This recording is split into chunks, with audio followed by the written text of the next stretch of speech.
Bonjour. Alors,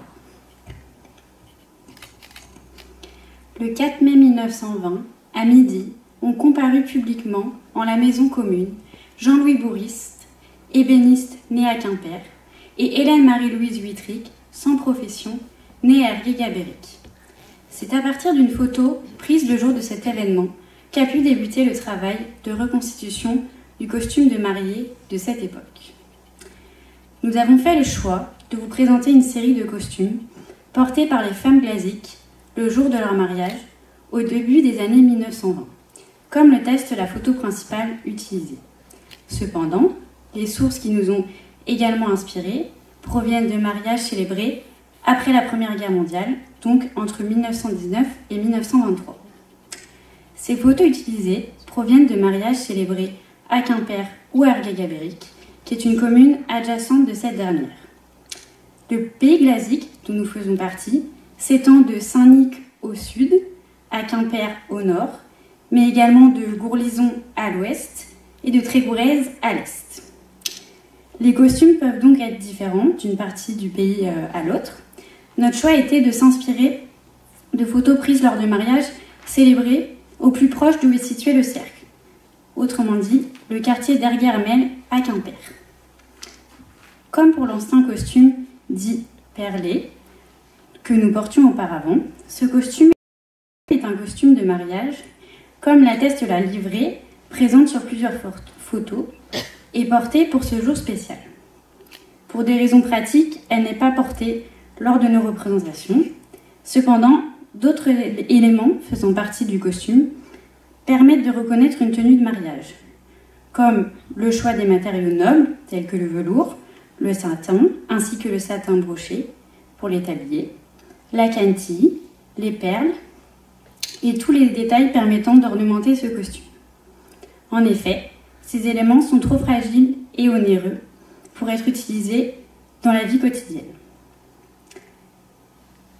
Ils pouvaient cependant être réutilisés lors de cérémonies telles que des communions ou des pardons. Ils devenaient plus sobres. La coquetterie était également mise de côté lors de ces événements. Néanmoins, les nœuds, par exemple les nœuds apposés sur une paire de chaussures, étaient retirés pour ces moments-là également. Notre ancienne série de costumes de mariage était portée depuis la création du cercle, autrement dit 1992. Bien qu'il soit devenu précieux et emblématique à nos yeux, à force de traverser les générations, le costume se détériorait au fil de nos représentations, notamment à cause des conditions météorologiques. Et oui, force est de constater que parmi la traditionnelle pluie des dimanches du Cornouailles, se glisse parfois un dimanche sous une forte chaleur. C'est pour cela, mais également d'une volonté de changement, qu'il y a 2 ans, des recherches ont été entreprises. Il y a donc eu des recherches documentaires, telles que des photographies, mais aussi des observations menées sur des pièces d'époque, ainsi que des entretiens auprès des personnes expérimentées dans le costume glazique. Nous avons fait appel à plusieurs acteurs locaux, afin de se procurer différents matériaux, mais aussi pour confectionner le gilet N. Une fois cela effectué, les petites mains du cercle, portées par la présidente, ont confectionné le reste du costume. Ce ne fut pas une tâche facile, notamment car plusieurs matériaux essentiels sont aujourd'hui rares. Cependant, après environ 1200 heures de travail, le cercle et les danseuses ont été fiers de pouvoir porter et présenter ce costume lors de la saison 2023. Enfin, pour mieux comprendre, passons à la présentation d'autres sources nous ayant inspirés. Tout d'abord, la photographie d'un mariage célébré le 2 mai 1920 à Ergué-Gabéric. Nous avons fait ce choix, d'une part, au vu de la date rapprochée avec notre source principale, mais également afin de s'inspirer de la silhouette particulière des femmes glaziques à cette période. En effet, on peut la rapprocher d'une forme de sablier, c'est-à-dire un haut du corps large, notamment au niveau des épaules, une taille marquée et la jupe plus évasée. Évoquons ensuite la photo prise lors d'un mariage datant du début des années 1920. Provenant d'une collection privée, ce qui explique la difficulté d'indiquer des éléments précis, nous avons utilisé cette photo car il est sûr que le mariage a été célébré dans la région de Quimper. Et de plus, elle a permis de nous guider pour la réalisation du tablier, que ce soit la coupe, la matière ou la dentelle. Et cette dernière a également inspiré le bout des manches de nos costumes. Je laisse maintenant la place à Camille qui va répondre à la question.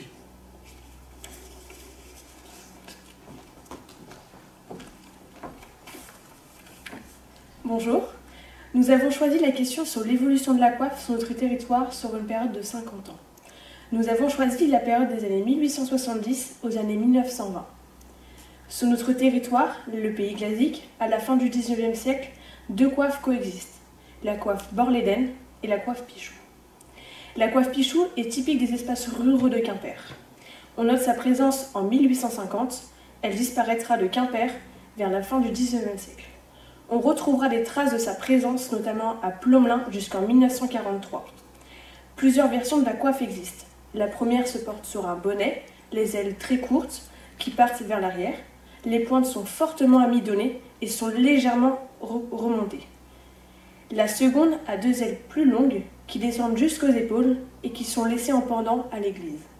Sinon, elles sont relevées sur le haut de la tête. Cette disposition peut varier en fonction des générations. La deuxième coiffe de cette période est la coiffe Borléden.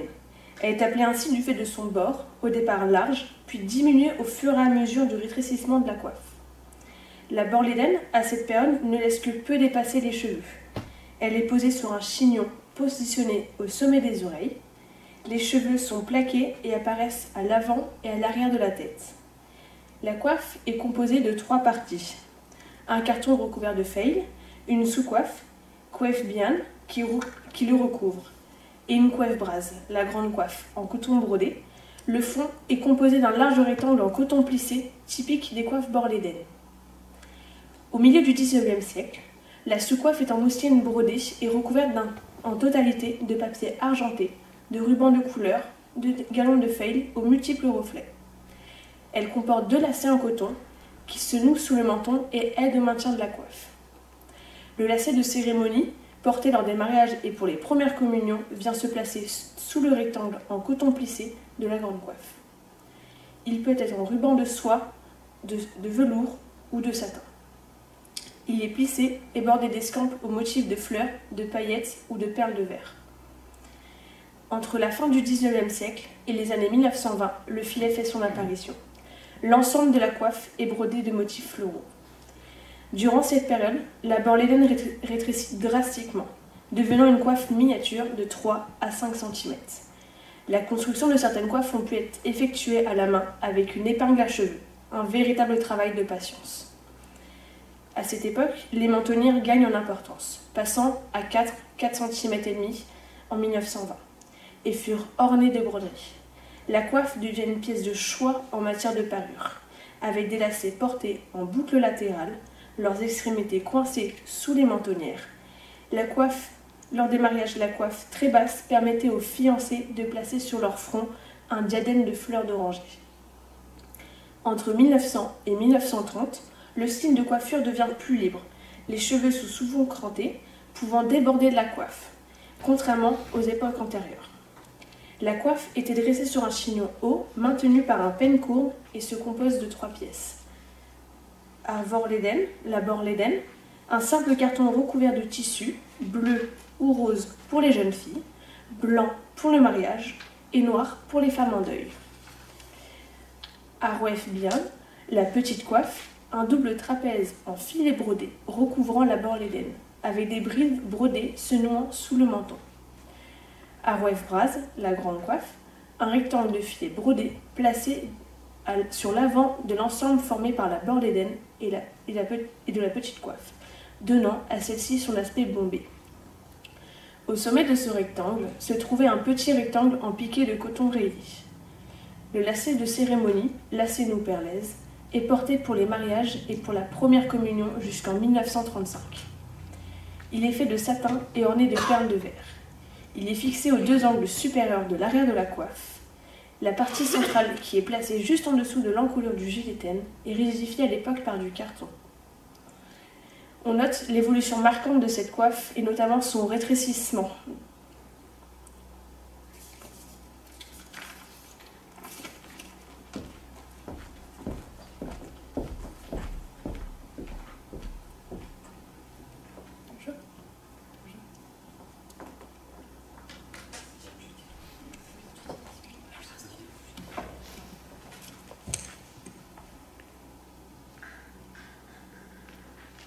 Merci.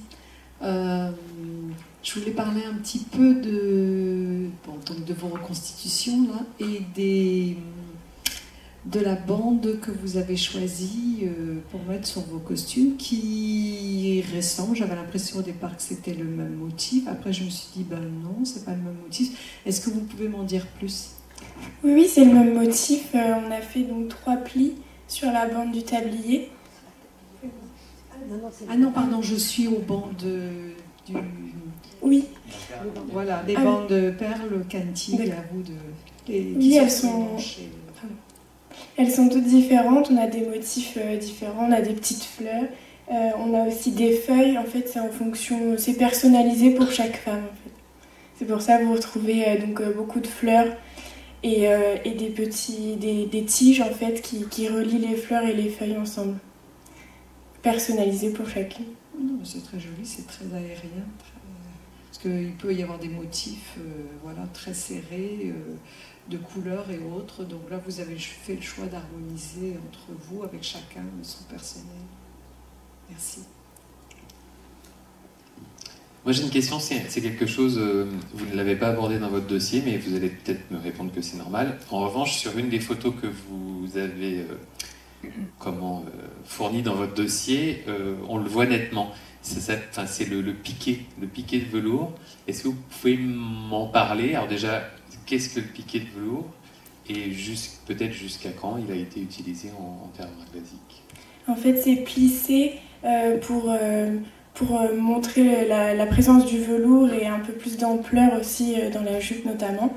C'est vraiment plissé. Voilà.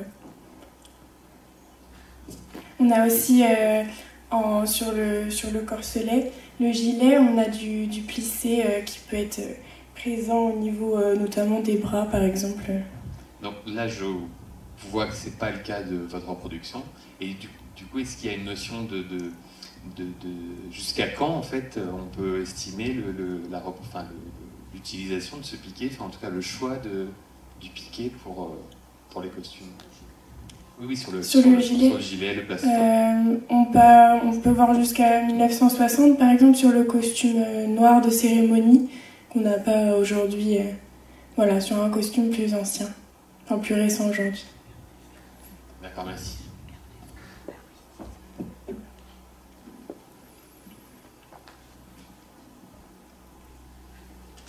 Oui, donc, moi j'avais juste une question de curiosité personnelle.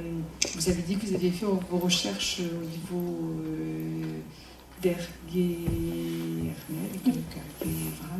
Erguévian et Ergué-Gavéric, Hervé-Vras. C'est à cause des ergués Vras et Vian que vous avez fait, ou bien c'était des facilités, ou bien vous avez eu des opportunités, je ne sais pas. On voulait rester dans la zone géographique du cercle surtout, et par rapport aux nombreux cercles qu'on a sur Quimper, on voulait vraiment cibler une zone pour présenter un costume différent des autres cercles. Voilà. Oui, parce que la zone glasique est effectivement relativement large. Par contre, dans les photos, vous avez trouvé pas mal de photos. Je vois que vous n'avez pas choisi une mode avec un col ou bien encore une chemise qui était apparente ou un faux col, même tout petit. Non, on a fait sur un le devant choix, et l'arrière. On a fait un choix de ne pas prendre cette mode-là qui disparaissait aussi au fil du temps. Oui, qui va réapparaître après, parce que le col va, surtout à l'arrière, va grandir et va monter. Et puis sur le devant, faire une petite mésagère. Très bien, merci. Vous nous avez expliqué autrement pour les dentelles des tabliers que vous aviez malheureusement, à votre avis, trouvé que mode de dentelle. C'est vrai qu'on vous encourage à en chercher d'autres, mais bon, le résultat est déjà bien là. Merci à vous. Merci. On est bon. Parfait. Un grand merci à vous. Merci. Merci à Jean-Charles Gambert. Vous pouvez retrouver sur la scène de l'Hermione à 16h59 pour leur création 2024.